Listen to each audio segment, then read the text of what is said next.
Have you invested in the stock market in Kenya through the Nairobi Securities Exchange and shares you bought are not changing in price? You are maybe frustrated, wondering why the shares are not changing in price.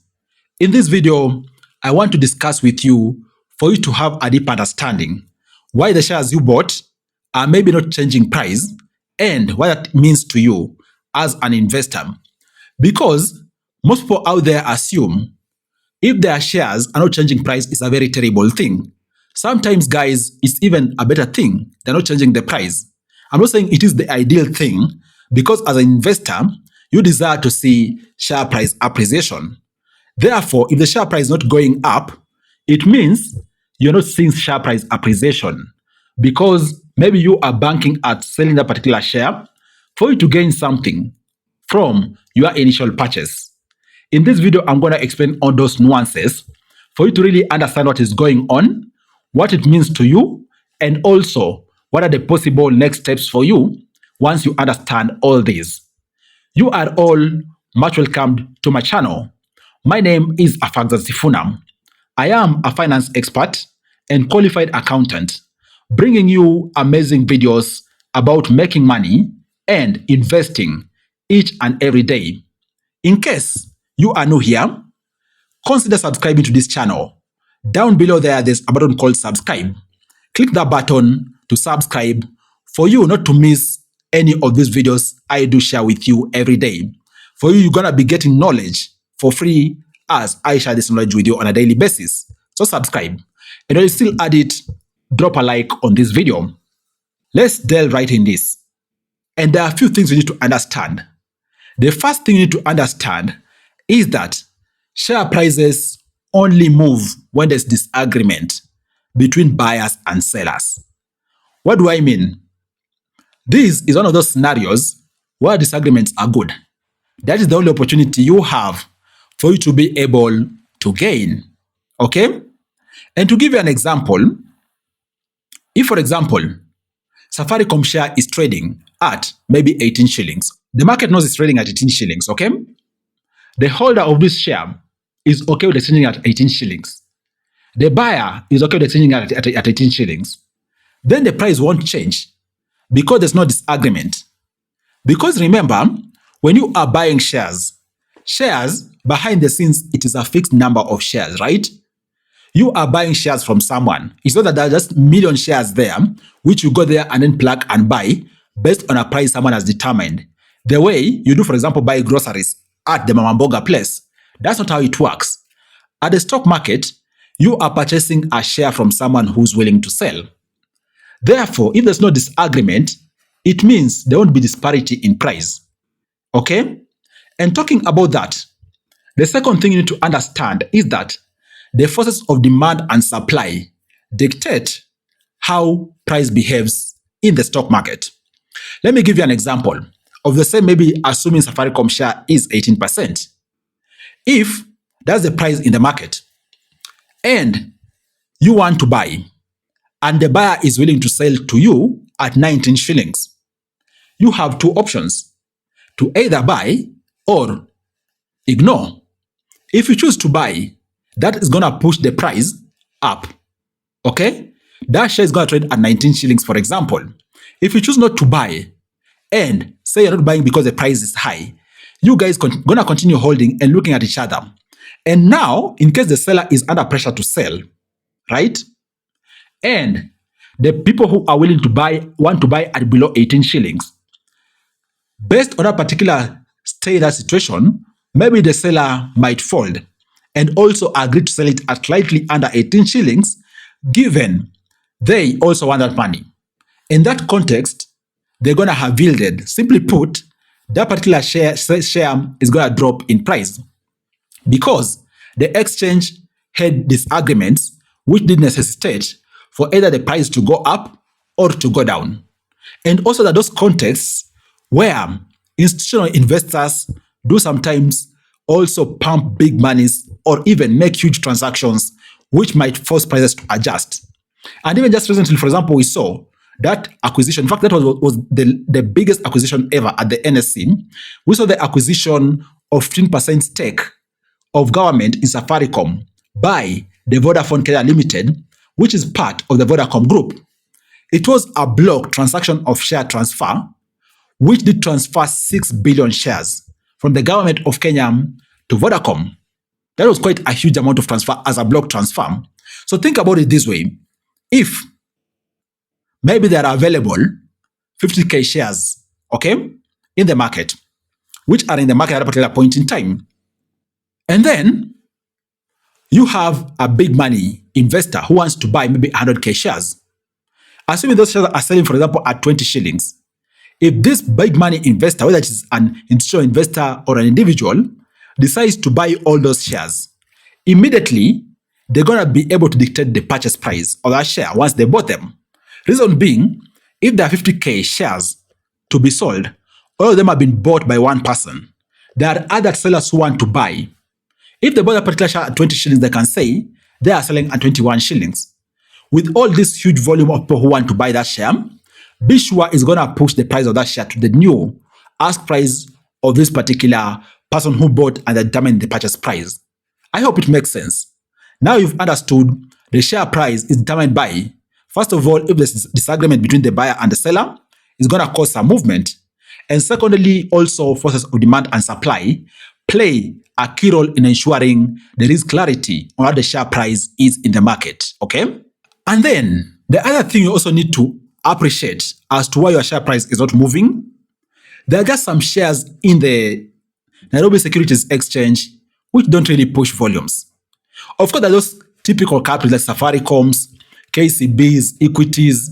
People jump on them. There is so much momentum on these shares in the stock market that people jump on them each and every day. They do push millions of transactions of exchanges and millions of shares.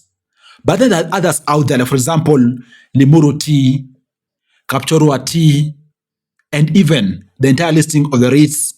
Those don't really change because of the underlying dynamics. Just people don't trade a lot, or they don't ask for these particular stocks. They don't demand them each and every day.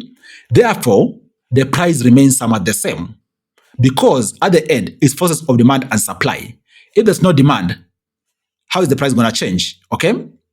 And then the other thing which typically causes either movement or lack of movement in the stocks which you are holding is that also the same way you are aiming to hold for the long term. What if everyone in the market is holding for the long term? Long-term investors aren't selling.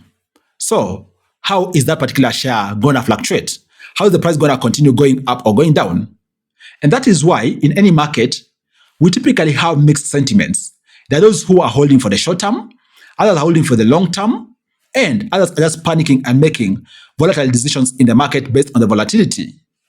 Therefore, if on a given share, which maybe you are holding, those long-term investors are not selling, just the same way you are not selling. So how are you expecting the prices to change? If all of you are not selling, then the price won't change.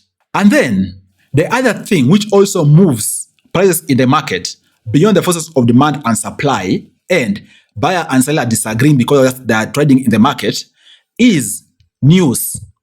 News or sentiments out there, whichever sentiments build, can trigger fear, can trigger anxiety, can trigger excitement, and news really keep the prices in the stock market moving. Case in point, if you wake up and hear your favorite company, okay, which you invested in, is having very big legal case which you didn't hear about before, you as an investor, you're most likely going to panic. And the same way, a number of investors out there who are holding that particular stock or share are going to panic, and a number of them are going to release it. News hitting the market also decides whether the share prices are going up or down, or even so, good news hitting the market, right? That market is going to be, many people are going to flood the market wanting to buy that particular share or stock. And with a high number of people demanding that particular share or stock, and only a fixed number of people holding that share or stock, that is going to cause something called buyer's pressure or demand pressure. And demand pressure is going to dictate that at the same level of available units of supply, in this context, the shares, demand pressure is going to force the price to go up.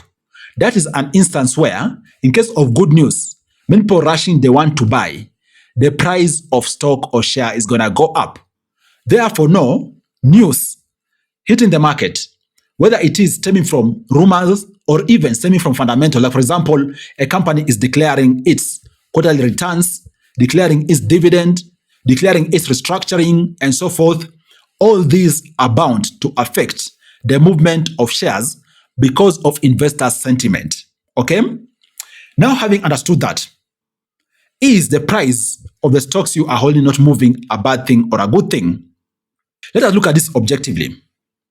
And at the center of it, yes, you might think it's a bad thing because you are not enjoying, okay, capital, you seeing your capital appreciate. Basically, share price appreciation. You are not enjoying that. You might think it's a bad thing. From the face of it, yes, it is, because in case you decide to sell, the margins you're going to make are most likely small margins, okay? But it doesn't mean you are holding a wrong stock.